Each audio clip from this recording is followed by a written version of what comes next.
absolutely going to fight each other again. The news is coming out saying that Iran has a stockpile of uranium. I promise you guys that that's going to be used as a justification when Israel attacks Iran again. And another reason too why we know that they're going to attack them again is because the axis of resistance is still weak. They need to strike now and decapitate Iran while they have the ability to do so, because their last plan backfired. I don't know how they're going to do it because they expended all the resources. They used their drones, they used their Mossad agents, they used their fucking Air Force, they used the element of surprise. All of that, they don't have it on this go-round. So I don't know how they're going to mount their attack this time, but a war is inevitable at this point. And as you guys can see, from 2018 all the way to now, the writing's on the wall. Another war is imminent.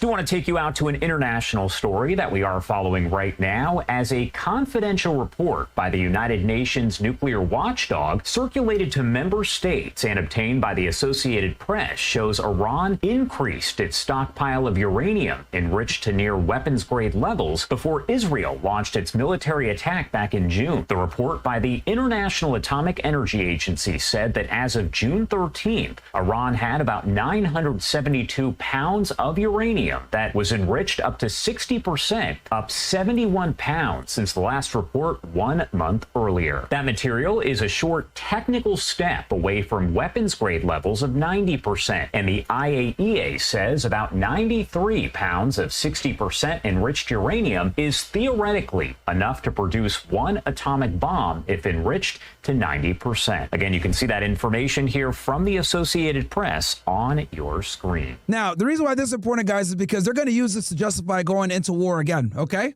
So let's really start to break this thing down real quick. First, what is acts of resistance? As you guys know, there's a conflict going on between Israel and multiple Arab nations or Muslim nations. As you guys know, Israel always says, oh, we're on a battlefront on 7 different wars, blah, blah, blah, right? So let's identify Israel's enemies, all right? First, you have Iran, right? And the IRGC. Then you have Iraq, Syria, Hezbollah, right? And Lebanon. And then you got Hamas down in the Gaza Strip, right? Multiple different fighters within the Gaza Strip. Hamas is the main one, though. And you got Iraqi security forces. And then obviously, you know, Syria, all this other shit, right? And then the Houthis down here, right? This is what basically is the axis of resistance. And these countries work together to stop Israel from expanding and attacking a lot of these Muslim countries. And this has been going on for a very long time. But just so you guys understand, for simple purposes, this is Israel versus their ops. Iran is the leader of the axis of resistance. They are the ones that fund and support many of these different proxies that attack Israel. Now, we're going to go back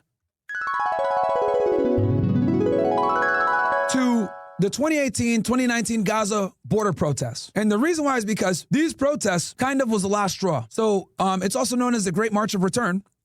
There are a series of demonstrations held each Friday in Gaza near the Gaza-Israel border from March 30th, 2018 until December 27, 2019, in which Israel killed a total of 223 Palestinians. The demonstrators demanded that the Palestinian refugees must be allowed to return to lands they were displaced from that is now Israel. They protest against Israel's land, air, and sea blockade of Gaza and the United States' recognition of Jerusalem as capital of Israel. As you guys know, this is what Donald Trump did when he was in office. He recognized Jerusalem as the capital, moved the embassy, allowed the West Bank to continue expanding the illegal settlements. So these Palestinians peacefully protested on the border on the Gaza Strip. 223 of them were killed, sniped by Israeli snipers, to include children, by the way. This was pretty much the last straw because basically they tried doing peaceful protests, and what did they get in return? They got fucking sniped and killed. Israelis always want to tell you guys about October 7th, but they never ever tell you guys about what led up to October 7th. Now, obviously, this war has been going on. I started in 1917 with the Balfour Declaration. But for the purposes of today's discussion, to keep things nice and concise for you guys, I'm going back to 2018 because the failure of the march is what led to them utilizing a military strategy and force instead. Yahya Sinwar said this in many different of his speeches. I'll let you guys hear from him yourself. This is what the mainstream news will never show you guys, and they'll never tell you. And I do think it's important to understand why people do the things that they do. But here in America, for some odd fucking reason, we never put out everything. All right, so here is Yahya Sinwar, right? We just wanted to send a message to the Israelis. This is in 2021. Mind you guys, this is after the failure of this march. We will not allow them to have their way with Al-Aqsa Mosque, Jerusalem, or the Sheikh Jarrah neighborhood. As you guys know, they're looking to destroy the Al-Aqsa Mosque. They continue to violate international law and resolutions in Jerusalem and the West Bank. التي تخالف القانون الدولي وتخالف القرارات الدولية في القدس وفي الضفة الغربية by establishing settlements, stealing land, and continuing to blockade on Gaza. باستيطان ومصادرة الأراضي وباستمرار الحصار ضد أهلنا وضدنا في قطاع غزة وباستمرار and continuing policies سياسات الفصل العنصري والتمييز of apartheid and racial discrimination العنصري ضد أهلنا في داخل against Palestinians living in 1948 territory Israel. الأراضي المحتلة عام 48. إحنا Do you see this footage right here, guys? This is from the 2018 march. فترات طويلة لجأنا إلى For long periods of times, we've tried peaceful protests, and you guys can see here. This is also from the 2018 and 2019 marches. You guys can see. أساليب المقاومة الشعبية السلمية والمقاومة الشعبية. We've tried peaceful resistance. Unfortunately, we expected وللأسف الشديد جدا كنا نعتقد بأنه العالم that the international community, free people, دول العالم والشعوب الحرة والمنظومات الدولية and international organizations تقف إلى جانب would stop the occupation from committing crimes شعبنا وتكبح الاحتلال and massacring our people. من أن يرتكب جرائم ومجازر ضد شعبنا. لكن للأسف الشديد Unfortunately, the world stood by and watched as the occupation war machine. جدا وقف العالم متفرجا. Unfortunately, they killed our young people. There you go. This is them taking a body back from getting shot by the IDF. على آلة حرب جيش الاحتلال وهي تقتل أبنائنا أن نجعل الاحتلال أمام خيارنا. Now, 1 year before the attack, he delivers this speech. He says we have two options. إما أن نرغم Either we make it implement international law, بتطبيق القانون الدولي واحترام القرار respect international resolutions, as you guys can see here. This is Yasser Arafat along Yitzhak Rabin with President Clinton in 1993. This is the Oslo Accords, which Israel never respected the Oslo Accords because Benjamin Netanyahu came in and basically stonewalled them.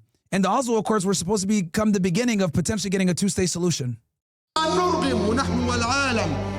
So we either have them respect international law, or either we and the world force it to do this and achieve the establishment of a Palestinian state on the lands occupied in 1967, including East Jerusalem. Or we will place this occupation in a state of contradiction and collision with the will of the international community and isolate them to an extreme and bring an end to a state of integration in the region and in the world, and usher a collapse that will occur on all fronts of the resistance in all fronts.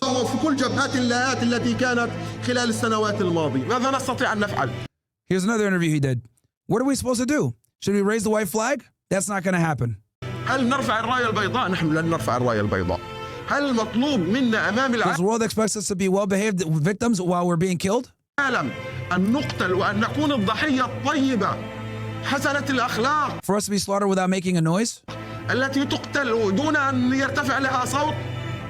هذا غير ممكن بالمطلق. That's impossible. نحن We decided to defend our people with whatever weapons we have. قررنا أن ندافع عن شعبنا بما أوتينا من قوة.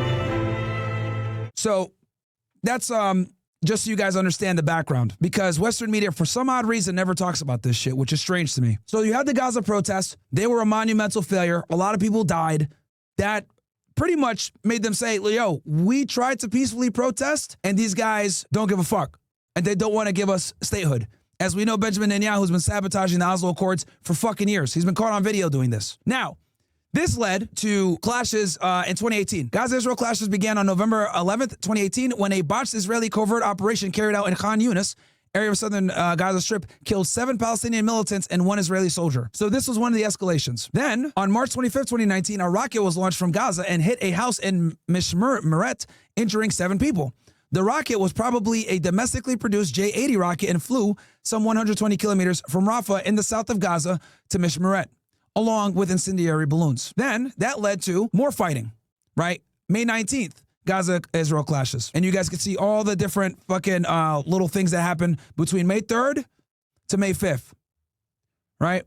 And 4 civilians killed, 123 civilians wounded, 2 soldiers. Then that leads us to the assassination of Baha Abu al-Alta, right? He was the leader of the Islamic Jihad movement in Palestine. On November 12th, 2019, the Israeli Defense Force, IDF, killed Abu Obeida and his wife in a targeted killing. 4 of their children and neighbors were also injured. The killing triggered clashes between Israelis and Palestinians. Khalil Bathani became the new leader of the PIJ. Next, the assassination of Qasem Soleimani. Qasem Soleimani, guys, was killed by the U.S. on January 3rd, 2020. Donald Trump ordered a drone strike on him. And Qasem Soleimani, guys, was the head of the IRGC and the head of the Axis of Resistance, which I showed you guys earlier right here.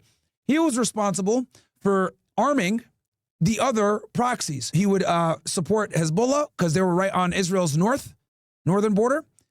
And the weapons would go from Iran through Iraq, through Syria, destined for Lebanon, because Hezbollah is their most competent proxy military, right? They also would fund the Houthis down here in Yemen as well, okay?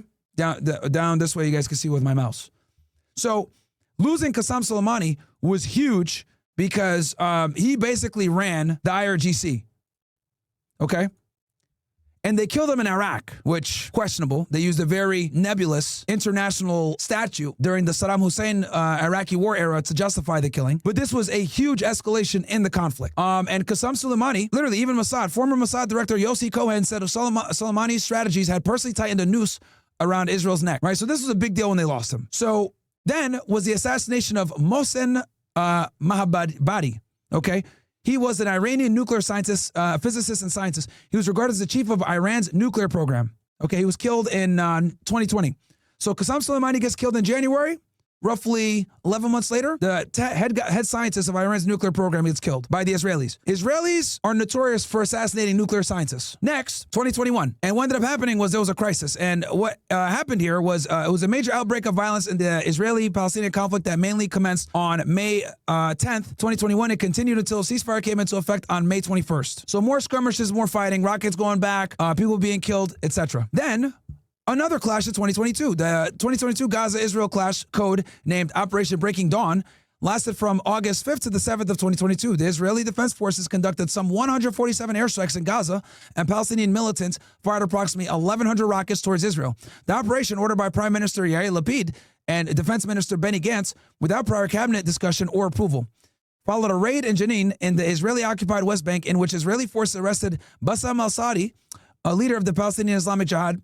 On August 6, Israel arrested 20 people in the West Bank, of whom 19 were members of the PIJ, and a further 20 on August 7th, according to an unnamed Israeli official. Now we're going to fast forward to the October 7th attacks. As you guys can see, several skirmishes and conflicts occurred before. Quick little recap. We have the 2018 to 2019 Gaza protests, where Palestinians were being killed while trying to peacefully protest. We got the attacks from November 2018. Then we got the attacks in 2019. Then we have the Israel clashes in May of 2019. Then we got the assassination of Baha Abu al-Alta, right, who was a leader in the Palestinian movement. Then you got the assassination of Qasem Soleimani. Then you got the assassination in Iraq.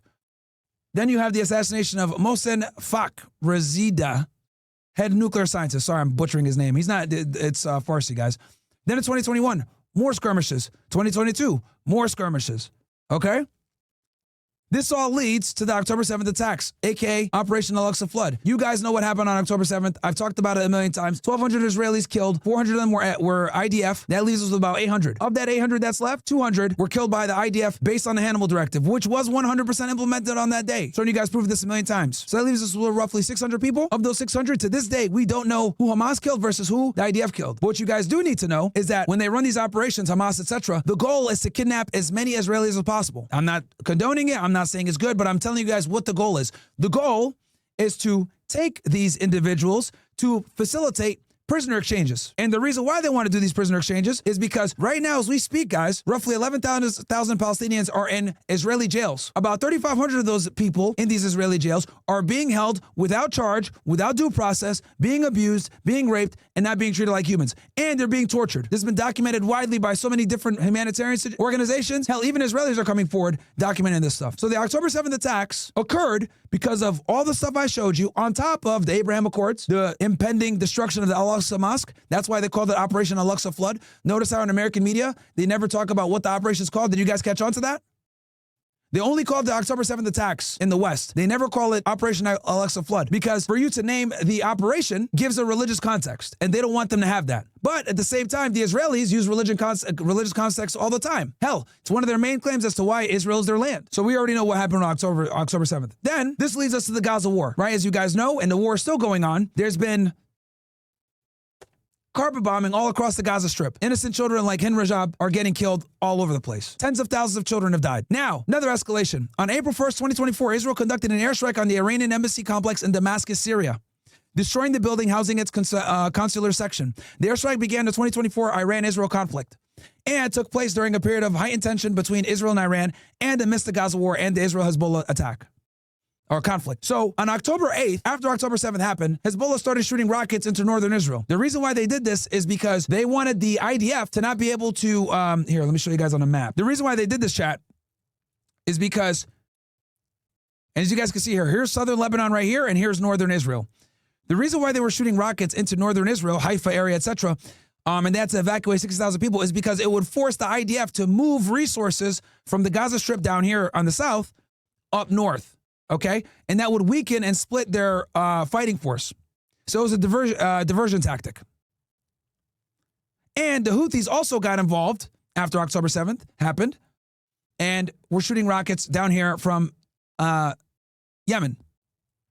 Okay, so this was all done strategically to limit, right, or weaken the ground invasion that was taking place in Gaza. So after the Israelis bombed this embassy in Syria, the Iranians retaliated. So they destroyed the Iranian consulate in Damascus, and they killed a bunch of people from the IRGC. The IRGC, guys, is basically the military of Iran. So obviously, bombing an embassy is an act of war. It's a huge escalation. So the Israelis bombed the embassy in Syria, another country, by the way, and killed several IRGC guys. So Iran retaliated, and this is the first time that they actually shot missiles into Israel. On April 13th, 2024, the Islamic IRGC, a branch of the Iranian forces in collaboration with the Islamic resistance in Iraq, Lebanese militant group Hezbollah, and the Ansar Allah Houthis, launched attacks against Israel and the Israeli-occupied Golan Heights. The Golan Heights is right here, guys.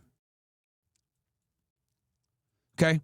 Israel's controlled this area since 1967, but it is technically Syria. It's occupied by Israel, though. So they responded, right? And they hit them back. So what happened was a branch, they shot missiles, with loitering munitions, cruise missiles, and ballistic missiles. The attack was codenamed by Iran as Operation True Promise. Iran said it was in retaliation for the Israeli bombing of the Iranian embassy in Damascus on April 1st. So roughly almost 2 weeks later, 12 days later, they attacked Israel. And this was the first time that the Iranians actually shot missiles at Israel. Israel retaliated on April 19th and launched a series of retaliatory missiles strikes on Iranian military sites, including one near Isfahan. Now, this is the beginning of where you're going to start to see, guys, Israel start to target Iran's nuclear facilities. So keep this in mind. Isfahan is one of Iran's nuclear facilities. Then they assassinated this guy, Fuad Shukr. He was one of the high-ranking guys in Hezbollah, right? They killed him. This is Israel. They killed him on July 30th, 2024. Again, they attacked the embassy.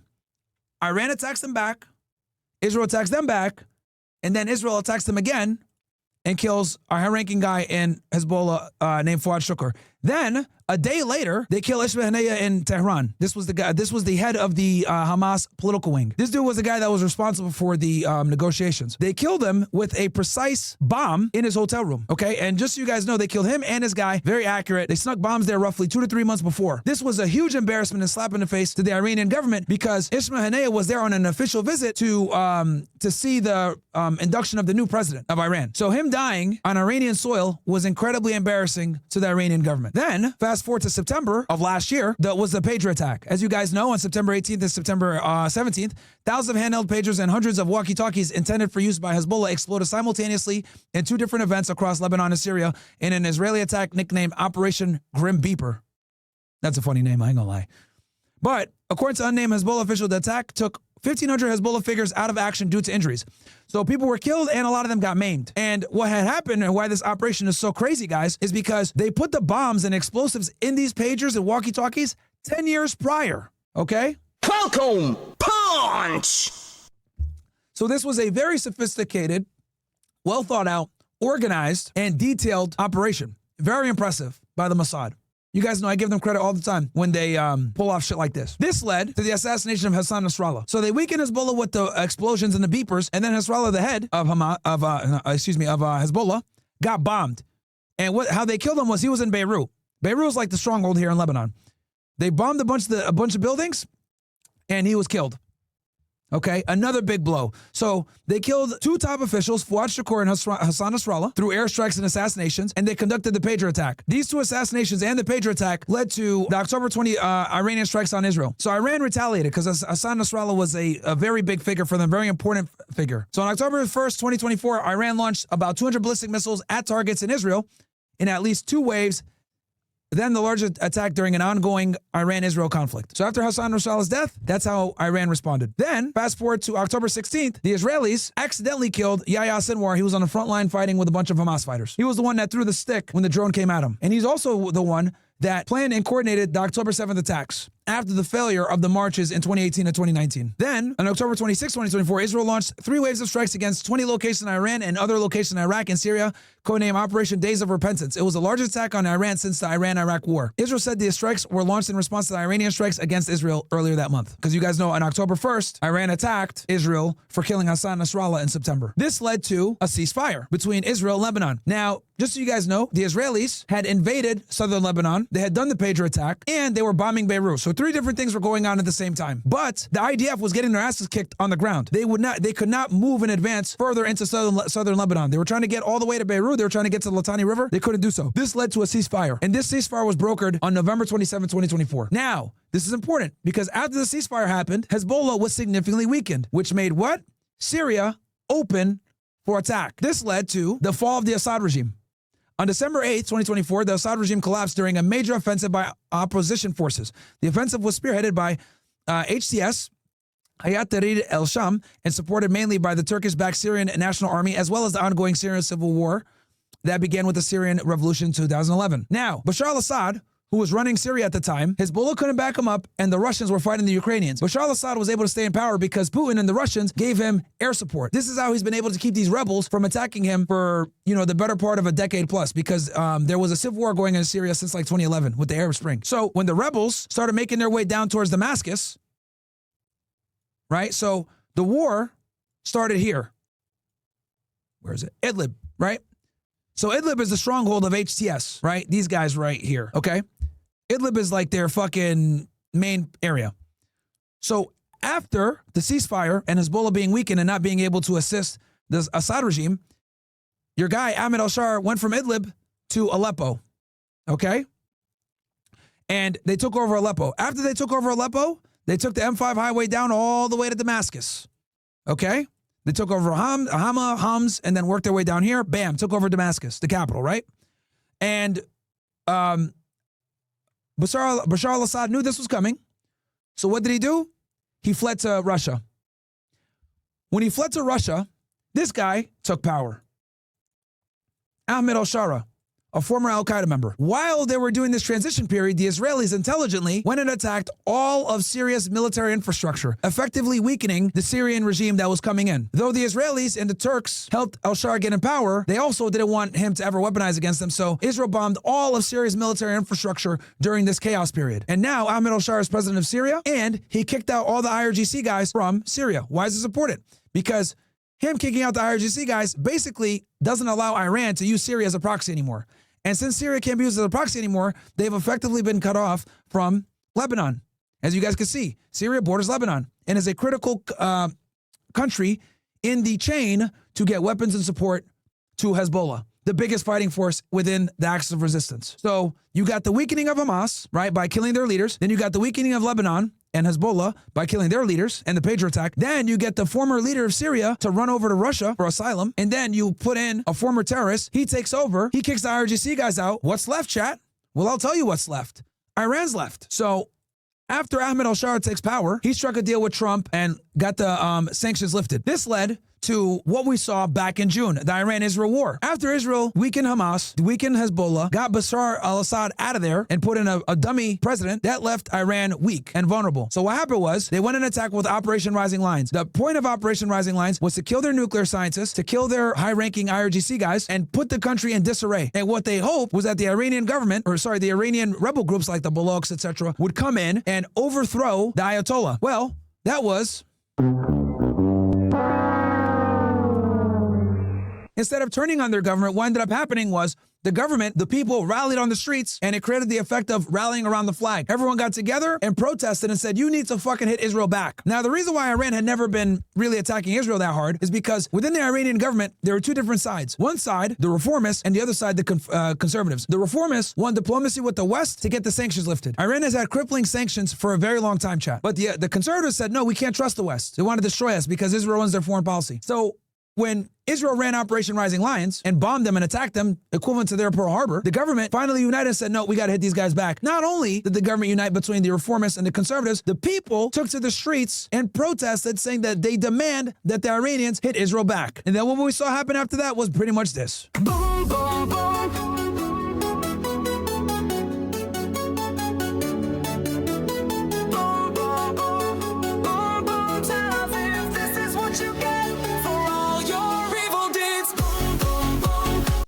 So they hit them back, right? And they ended up getting a ceasefire. Now, I want to make this explicitly clear. Every single military expert agrees with me on this. Had this war lasted longer than 12 days, the Israelis would have gotten fucked up. Why? Because the Israelis are spending $100 million plus a day to defend themselves from Iran's missiles with the Iron Dome, the Sling, and the THAAD. But the problem here is that it costs them significantly more money to defend themselves than it takes for Iran to attack them. So in a war of attrition like this, where your warfare is pretty much just missiles hitting each other, missiles hitting different cities, right? Because the Israelis were using their air force and dropping bombs. The Iranians were using missiles and shooting them from Iran towards Israel. That is not a conflict structure that is beneficial to Israel. They don't have enough interceptor missiles to take on all Iran's missiles. So if the war continued on, they would have gone fucked up. So Trump bombed Fordo and put an end to the conflict, and they got a ceasefire. Now, I want to be clear about this. They're absolutely going to fight each other again. And this comes back to what I told you guys before. Now, as you guys can see here, the news is coming out saying that Iran has a stockpile of uranium. I promise you guys that that's going to be used as a justification when Israel attacks Iran again. And another reason, too, why we know that they're going to attack them again